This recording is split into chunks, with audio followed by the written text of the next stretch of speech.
बाल प्रज्ञा प्रतिष्ठान बनाउन आवश्यक रहेको राष्ट्रपति विद्यादेवी भण्डारीको भनाई। नेपाललाई 2026 सम्म विकासोन्मुख राष्ट्रमा स्तरोन्नति गर्दै आर्थिक विकासमा सुधार गर्ने योजना। न्यायको विषयलाई राजनीतिकरण गर्न नहुने नेकपा माओवादी केन्द्रका अध्यक्ष पुष्पकमल दाहाल प्रचण्डको भनाई। साइबर क्राइमलाई आकर्षित हुने गरेर सामाजिक सञ्जालको दुरुपयोग बढेको सांसद महेश बस्नेतको टिप्पणी। टिकट व्यवस्थापन गर्न पार्टीलाई समस्या भइरहेको नेकपा ग्यासका अध्यक्ष माधव कुमार नेपालको धारणा। परराष्ट्र मन्त्री खड्का बेलायती महारानी एलिजाबेथ द्वितीयको अन्त्येष्टि समारोहमा सहभागी हुने। 2074 सालमा बन्द सूचीमा नाम भएकाहरूको पद स्वतः रद्द हुने। नेपालसँग नाका तत्कालै खोल्ने चीनको प्रतिबद्धता ढुक्क हुन आग्रह। कारागार व्यवस्थापनका लागि बजेट अभाव भएको गृहमन्त्री बालकृष्ण खाँडको भनाई। आयातलाई प्रतिस्थापन गर्न सके देशको अर्थतन्त्र सुधार हुने उद्योग वाणिज्य तथा आपूर्ति मन्त्री दिलेन्द्र प्रसाद बडुको भनाई। नेपालमै उत्पादित सामग्रीहरू सरकारी कार्यालयमा प्रयोग गरे अर्थतन्त्र सुधार हुने कांग्रेसका महामन्त्री गगन कुमार थापाको धारणा।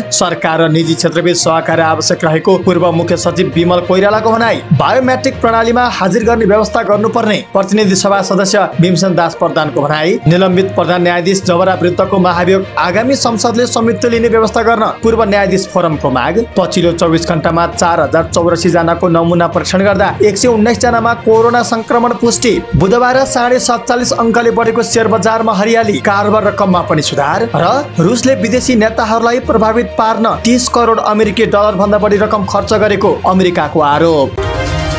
दर्शक महानुभाव नमस्कार। नेपाली समाचारको सच्चा पहरेदार हाम्रो न्यूजको न्यूज बुलेटिनमा यहाँलाई हार्दिक स्वागत छ। म सुदीप अधिकारी। आज मिति विक्रम सम्वत 2079 साल भदौको 30 गते बिहीबार, ईस्वी सम्वत सन् 2022 सेप्टेम्बर 15 तारिक। सदाको झैं आज पनि हामी उपस्थित भइसकेका छौं आजका महत्त्वपूर्ण समाचार, ब्रेकिङ न्यूज अपडेटहरू, आज दिनभर कहाँ के हुँदैछ, तपाईलाई काम लाग्ने हेर्नै पर्ने महत्त्वपूर्ण खबरहरू लिएर हामीलाई अन्तिमसम्म हेर्नुहोला। हाम्रो मेहनतका लागि यो भिडियोमा एउटा लाइक अवश्य गर्नुहोला। दर्शक महानुभाव, पलपलको न्यूज अपडेटका लागि तपाईले अहिलेसम्म हाम्रो च्यानललाई सब्स्क्राइब गर्नु भएको छैन भने कृपया सब्स्क्राइब गर्नुहोस् अनि नजिकै आउने बेल आइकनलाई क्लिक गर्नुहोला। दैनिक रूपमा हेर्नुहुन्छ भने रेगुलर भनेर लेख्नुहोला।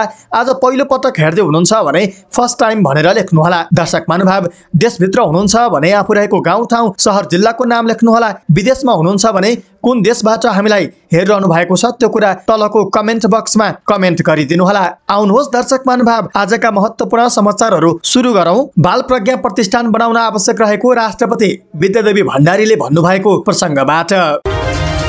राष्ट्रपति विद्यादेवी भण्डारीले बाल प्रज्ञा प्रतिष्ठान बनाउने चाहना व्यक्त गर्नु भएको छ। 58औं राष्ट्रिय बाल दिवसको अवसर पारेर बुधबार राष्ट्रपति भवन शीतल निवासमा आयोजित बालबालिकाहरूसँगको अन्तर्क्रिया कार्यक्रममा बोल्दै उहाँले बालबालिकाहरूको साहित्य र कला प्रस्फुटन गराउनका लागि छुट्टै प्रतिष्ठान बनाउने चाहना व्यक्त गर्नु भएको हो।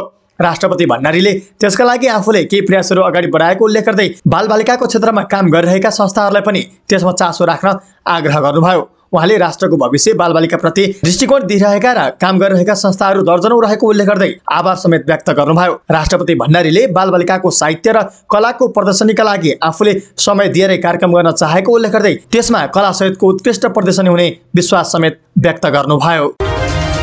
प्रधानमन्त्री शेरबहादुर देउवाले नेपाललाई सन् 2026 सम्म विकासोन्मुख राष्ट्रमा स्तरोन्नति गर्ने बताउनु भएको छ। बुधबार लगानी बोर्डको दिगो पूर्वाधार लगानी फोरमलाई सम्बोधन गर्दै प्रधानमन्त्री देउवाले पूर्वाधार विकास र आर्थिक स्तरोन्नति गर्दै सन् 2026 सम्म विकासोन्मुख राष्ट्रमा स्तरोन्नति गर्ने बताउनु भएको हो।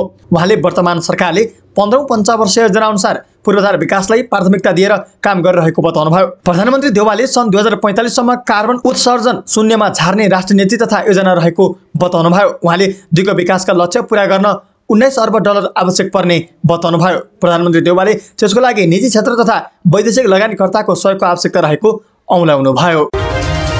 नेकपा माओवादी केन्द्रका अध्यक्ष पुष्पकमल दाहाल प्रचण्डले संक्रमणकालीन न्यायको विषयलाई राजनीतिकरण गर्न नहुने बताउनु भएको छ। मंगलबार सिंहदरबारमा बसेको कानून न्याय तथा मानवाधिकार समितिको बैठकमा बोल्दै उहाँले यस्तो बताउनु भएको हो। अध्यक्ष दाहालले बेपत्ता पारिएका व्यक्तिको छानबिन, सत्य निरूपण तथा मेलमिलाप आयोग ऐन 2071 लाई संशोधन गर्न बनेको विधेयकलाई सहमतिका आधारमा अघि बढाउनु पर्ने बताउनुभयो। उहाँले संक्रमणकालीन न्यायको विषयमा राजनीतिक आग्रह पूर्वाग्रह हुनु नहुने बताउनुभयो। अध्यक्ष दाहालले संक्रमणकालीन न्यायको विषयमा राजनीतिक आग्रह पूर्वाग्रह आउनु भनेको देश र लोकतन्त्रको लागि राम्रो नहुने उल्लेख गर्नुभयो। उहाँले विधेयकमा केही शब्दका बारेमा विवाद देखिएको उल्लेख गर्दै त्यसमा जित वा हारतिर नगई सबैलाई मान्य हुने गरी अघि बढ्न आवश्यक रहेको बताउनुभयो।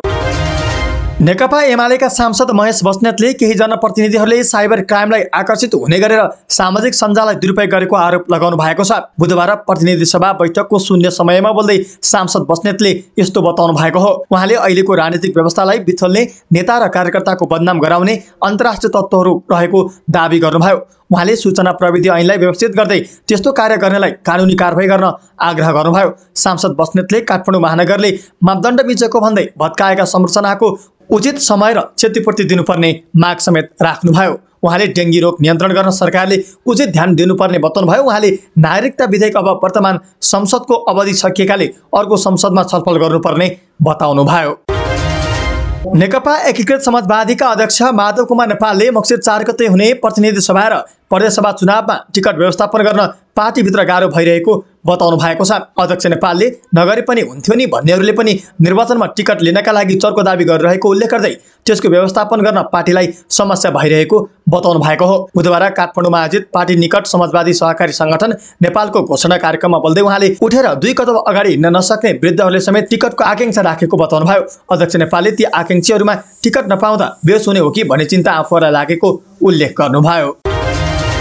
परराष्ट्र मन्त्री नारायण खड्का बेलायती महारानी एलिजाबेथ द्वितीयको अन्त्येष्टि समारोहमा सहभागी हुनुहुने भएको छ। असोज 3 गते हुने अन्त्येष्टि समारोहमा भाग लिनको लागि मन्त्री खड्का लन्डन जाने पक्का भएको परराष्ट्र मन्त्रालयले जनाएको छ। बेलायत नेपालको नजिकको मित्र भएको र महारानीले 2 पटकसम्म भ्रमण गरेकाले उहाँको निधनलाई सरकारले उच्च महत्त्व दिएको परराष्ट्र मन्त्रालयले जनाएको छ। उहाँको नेपालप्रतिको माया र सद्भाव तथा गोर्खा सैनिककै सुरक्षामा रहेकाले सम्मान दर्शाउन परराष्ट्र मन्त्री सहित नेपालको उच्चस्तरीय टोली नै अन्त्येष्टि समारोहमा सहभागी हुन जान लागेको मन्त्रालयका एक अधिकारीले जनाएका छन्। भदौ 23 गते एलिजाबेथको निधन भएकोमा सरकारले भदौ 25 गतेदेखि 27 गतेसम्म शोक मनाउने निर्णय गरेको थियो। राष्ट्रपति विद्यादेवी भण्डारी, प्रधानमन्त्री शेरबहादुर देउवा र सरकारका अन्य उच्च पदस्थ व्यक्तिहरू र शुभेच्छकहरूले काठमाडौँमा रहेको बेलायती राजदूतावासमा गएर समवेदना समेत प्रकट गर्नुभएको थियो। बेलायती महारानीको अन्त्येष्टिमा सहभागी हुन विश्वभरबाट राष्ट्र प्रमुख सहित उच्च पदस्थ अधिकारी लन्डन जाँदैछन्।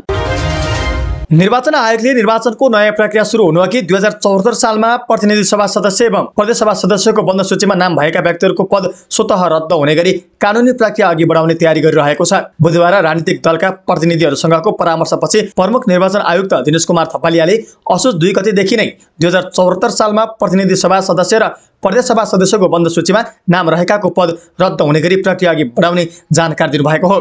प्रमुख निर्वाचन आयुक्त थपलियाले विक्रम सम्वत 2074 सालमा प्रतिनिधि सभा सदस्य र प्रदेश सभा सदस्यको बन्द सूचीमा नाम भएका व्यक्तिहरूको कानुन बमोजिमको अवधि प्रतिनिधि सभा र प्रदेश सभाको कार्यकाल अवधिभर मात्र रहने व्यवस्था रहेको उल्लेख गर्नुभयो। उहाँले सांसदको कार्यकालको बारेमा आयोग स्पष्ट रहे पनि त्यसको स्पष्ट व्याख्या कतै नरहेकाले दलहरूसँग छलफल गरिएको जानकारी दिनुभयो।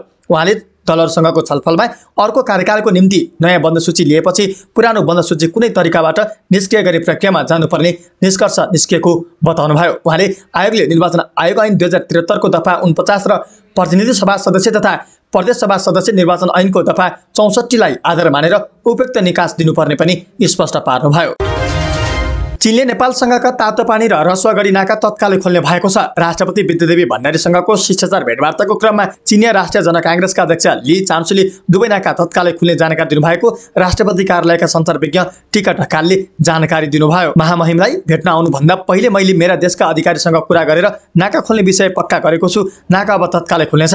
जनकांग्रेसका अध्यक्ष चान्सुले राष्ट्रपति भण्डारीसँग भन्नुभयो। नाका पूर्ण रूपमा खुलेको जानकारी केही दिनमै नेपालका लागि चीनका राजदूतले दिने पनि चान्सुले राष्ट्रपति भण्डारीलाई बताउनु भएको थियो। महामारीका कारण नाका बन्द गर्नु परेको उल्लेख गर्दै उहाँले अब महामारीमा बच्दै नाका पहिलेका अवस्थामा जस्तै सञ्चालन हुनेमा ढुक्क रहन चान्सुले आग्रह गर्नु भएको छ। यस्तै विश्व परिघटनामा बदलाव आउँदा धेरै चुनौतीहरू थपिँदा पनि नेपाल एक चीन नीतिप्रति प्रतिबद्ध रहेकोमा खुसी व्यक्त गर्दै अध्यक्ष चान्सुले नेपाललाई चीन र चिनिया नागरिकको उच्च सम्मान रहेको पनि बताउनु भएको थियो। यस्तै नेपालमा आन्दोलनबाट उदाएकी एक महिला राष्ट्रपतिमा निर्वाचित भएको विषय चीन र विश्वका अरू देशका लागि पनि प्रेरणाको विषय भएको अध्यक्ष चान्सुले बताउनु भएको थियो। राष्ट्रपति भण्डारीले पनि चीनले नेपाललाई गर्दै आएको सहयोग र देखाएको सद्भावप्रति धन्यवाद दिनुभएको छ। चिनिया राष्ट्रपतिको नेपाल भ्रमणले विश्वको ध्यान तानेको भन्दै उहाँले द्विपक्षीयबीच भएका सम्झौताको कानुनमा जोड दिनुभएको पनि सञ्चार विज्ञ ढकालले जानकारी दिनुभयो। भूकम्प र कोरोना महामारीबाट उठ्न चीनको सहयोग निकै महत्त्वपूर्ण रहेको भन्दै राष्ट्रपति भण्डारीले आउँदा दिनमा पनि नेपाल चीन सम्बन्ध यस्तै सुमधुर रहिरहने विश्वास व्यक्त गर्नुभयो। गृहमन्त्री बालकृष्ण खानले कारागार व्यवस्थापनका लागि बजेटको अभाव रहेको बताउनु भएको छ।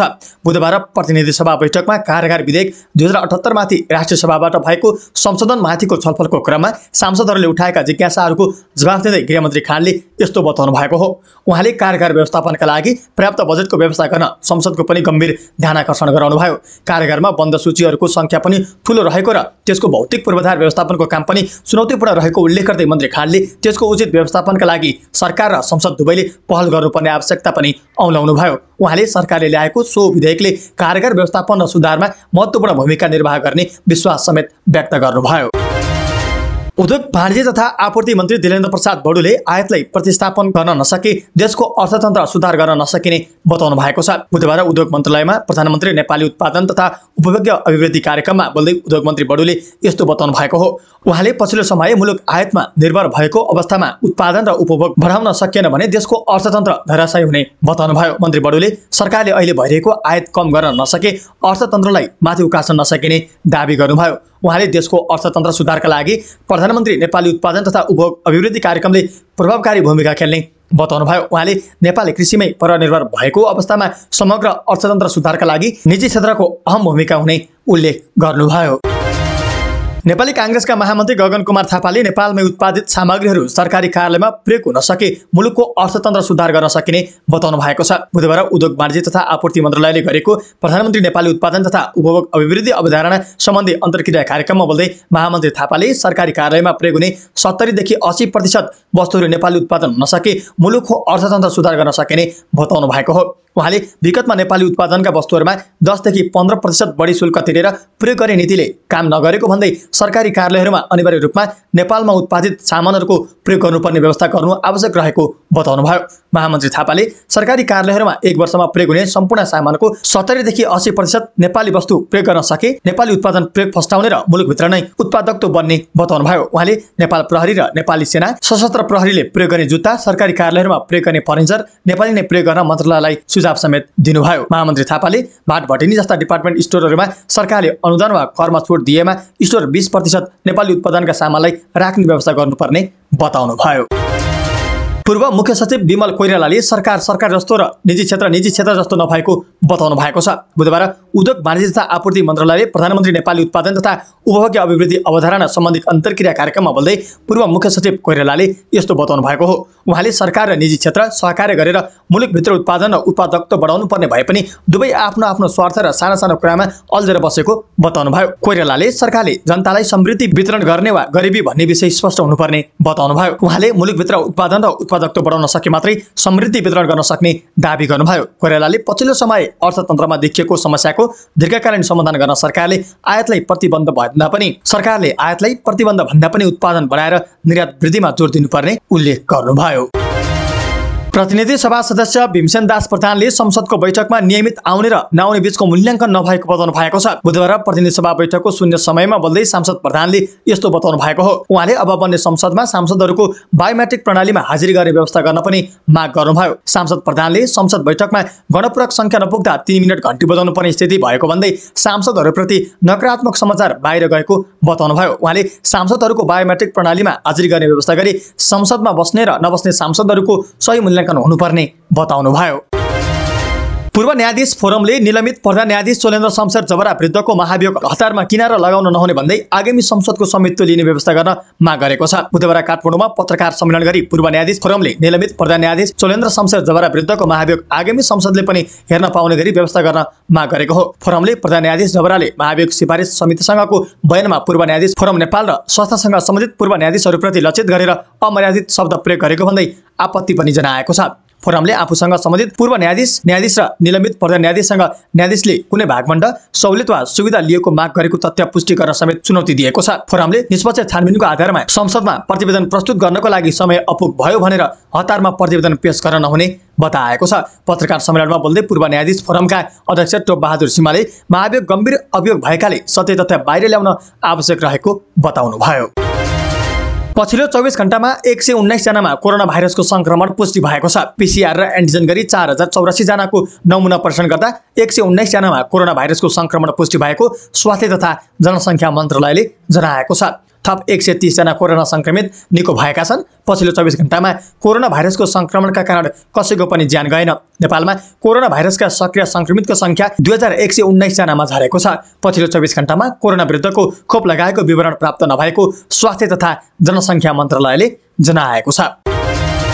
शेयर बजार बुधबार पनि बढेको छ। मंगलबार 21 अङ्कले बढेको शेयर बजार परिसूचक नेप्से बुधबार 47.44 अङ्कले उकालो लागेर 1981.48 बिन्दुमा पुगेको छ। सबै समूहको शेयर बढेकोमा फाइनान्स, विकास बैंक, माइक्रो फाइनान्स र उत्पादन समूहको शेयर उच्च अङ्कले उकालो लागेको छ। नेप्सेसँगै कारोबार रकममा पनि केही सुधार आएको छ। 227 वटा कम्पनीका 46,18,000 किता शेयर 1,45,38,00,000 रुपियाँमा कारोबार भएका छन्। सबभन्दा धेरै नबिल बैंकको 6,51,00,000 रुपियाँको शेयर किनबेच भयो। बुधबार ग्रिन डेभलपमेन्ट बैंकको शेयर 10% तथा लिबर्टी इनर्जी कम्पनीको शेयर झन्डै 8.5% ले बढेको छ। एनआइसी एसिया क्याप फन्डको शेयर 10% ले घटेको छ। र रुसले विदेशी नेताहरूलाई प्रभावित पार्नको लागि 30 करोड अमेरिकी डलर भन्दा बढी रकम खर्च गरेको अमेरिकाले आरोप लगाएको छ। रुसले सन् 2014 देखि विश्वका 24 वटा देशमा राजनीतिक नेताहरूलाई प्रभावित पार्न गोप्य रूपमा 30 करोड अमेरिकी डलर भन्दा बढी रकम खर्च गरेको अमेरिकी गुप्तचर निकायको प्रतिवेदनलाई उल्लेख गर्दै बीबीसीले जनाएको छ। अमेरिकी विदेश मन्त्रालयले रुसको यो काम एउटा ठूलो योजनाको सानो झलक भएको हुन सक्ने बताएको छ। यसबारेमा रुसले कुनै सार्वजनिक प्रतिक्रिया दिइसकेको छैन। अमेरिकाले कुनै देश तथा व्यक्तिको नाम उल्लेख नगरी 4 वटा महादेशका 24 वटा देशमा त्यस्तो अदृश्य लगानी पुगेको बताएको छ। यस्तो लगानी धेरैजसो चुनावलाई प्रभावित पार्न प्रयोग भइरहेको बताइएको छ। हस्त दर्शक महानुभाव, आजका महत्त्वपूर्ण समाचारहरू यति नै। हामीले प्रस्तुत गरेका समाचारहरूप्रति तपाईको धारणा के छ? आफ्नो धारणा तलको कमेन्ट बक्समा कमेन्ट गर्नुहोला। हाम्रो मेहनतका लागि यो भिडियोमा एउटा सानो लाइक अवश्य गर्नुहोला। दर्शक महानुभाव, पलपलको न्यूज अपडेटका लागि हाम्रो च्यानललाई सब्स्क्राइब गर्नुहोस् अनि नजिकै आउने बेल आइकनलाई क्लिक गर्नुहोला। पलपलको न्यूज अपडेटका साथ फेरि हाम्रो भेट हुनेछ। तपाईँ हाम्रो न्यूज हेर्दै गर्नुहोस्। नमस्कार।